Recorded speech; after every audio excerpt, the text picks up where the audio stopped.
Hello, I'm James Morris, and today I'm going to do vlog part 1 on Susie's assignment. The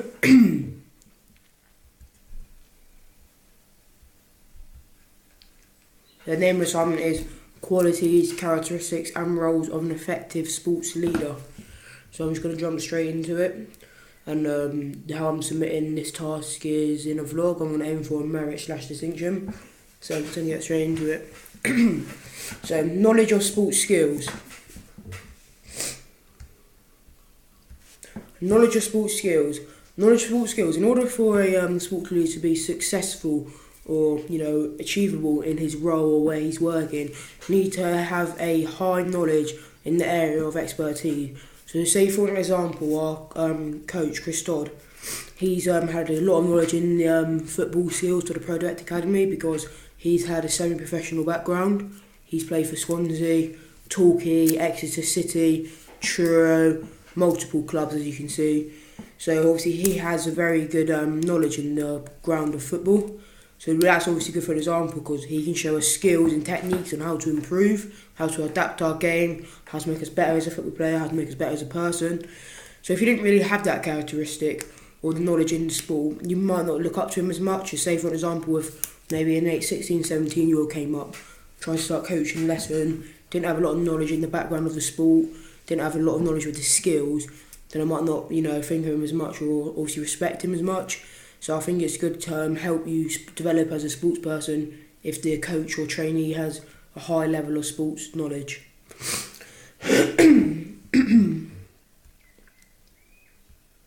The second part is knowledge of rules and laws. So there's a lot of rules and laws in football. For example, there's referees, which obviously they officiate the game, make sure everything runs smoothly. They have a clock to obviously see what the time is, rolling substitutions, but they can't do it by themselves, so they have something called fourth officials. So these are people like the linesmen who run the line to see if anything, the ball goes out, goal kick. They have goal line decision. They do a lot of stuff behind the goal, make substitutions, and these make sure that the rules of the game are run smoothly and well. So for an example, if the ball, if somebody done a high tackle on the opposition team and clubbed them on the leg, the referee would have to intervene, and obviously he's broken a rule and a law in the game, the referee might send him off with a red or yellow card. So for an example, this Zinedine Zidane in the 2006 World Cup final, France played Italy, and a player said something about his mother, and he turned around and done some violent conduct. He headbutted him, and then he got sent off, obviously for violent conduct, which is obviously aggressive on the pitch, which isn't acceptable. So obviously for this, it resulted in him being sent off and they lost the team. So he's broke a rule and a law in the game, which has resulted in him missing out on the opportunity of a World Cup final, which is obviously devastating. So yeah, there's a lot of different rules and laws of the game. Also, there's obviously different kit numbers. Say example, Torquay United, there are different rules. Like if the opposition team is home kit's yellow and Torquay's yellow, but you're playing at Torquay's ground, they'd have to wear a different kit because the kits will clash. So there's a lot of different rules and laws, not just ones about the game which apply. Also, such as regulations and rules. Say like the pitch size, the dimensions, that has a major effect as well on the game, so the referee has to make sure everything's correct and in pursuit. So yeah, if you're coaching, you have to have a lot of knowledge of rules and laws. Also, don't want any of your anyone to get hurt. So safeguarding is a major opportunity in the thought of this. So I'm now going to move on to number 3, understanding the mental needs of participants. So there is a lot of mental problems which could come across your participants. For an example, some people could have learning difficulties, so that they might not react very well. They might have a slower level of concentration. So you need to think about lots of different areas how to adapt your game if somebody has mental needs. So for an example, if somebody had anger management and they were in your lesson and you were doing demonstrations, you might not want to say, "Hello John, I'd like to pull you out and take you to do a demonstration," because that could anger him and make him feel frustrated and embarrassed in front of the group. This could involve his mental needs, overreacting. He might get angry, he might lash out, he might hit a student. It could all turn very low and nasty.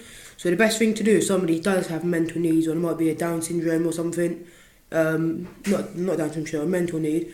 So say somebody did have anger issues or anxiety, you wouldn't want to single them out of the group and make them feel anxious or upset, which can cause them to make a reaction. So what I would do is I would speak to them slowly, I'd make sure they understand the task. I wouldn't patronise them either. I'd do it a one-on-one if they like. And I'd also pair them up with somebody they know very well, because that helps them become strong as a unit and as a task. The fourth and final one of vlog 1, understanding the physical needs of a participant. So for an example, a physical need, I've got some here. So say if somebody's an amputee, you don't want to force them to do a sport or sign them off. So you don't obviously want to say, oh, come on, I bet you can do swimming, I bet you can do that, push them into it. If they don't feel confident doing something, they won't put themselves through it, because obviously they know their physical needs that they can go through. So say for an example, somebody have lost their leg and they were an amputee, the best thing that I would do is I would still make them inclusive in the game so they feel relaxed and at one with their other fellow trainers or students.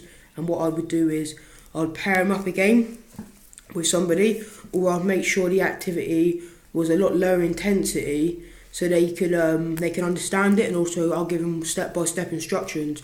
If I didn't have a teacher assistant or somebody with me, that I could maybe put them one-to-one to help them concentrate. And also, it's when they say enough is enough. Say if you're doing 1 rep max on like an arm push or something, and you only have one arm, and they were going up and down, you wouldn't want to say, do 100 kg, do so many of that. They know when enough is enough. I don't want to push them too much, but I wouldn't make them inclusive in the group.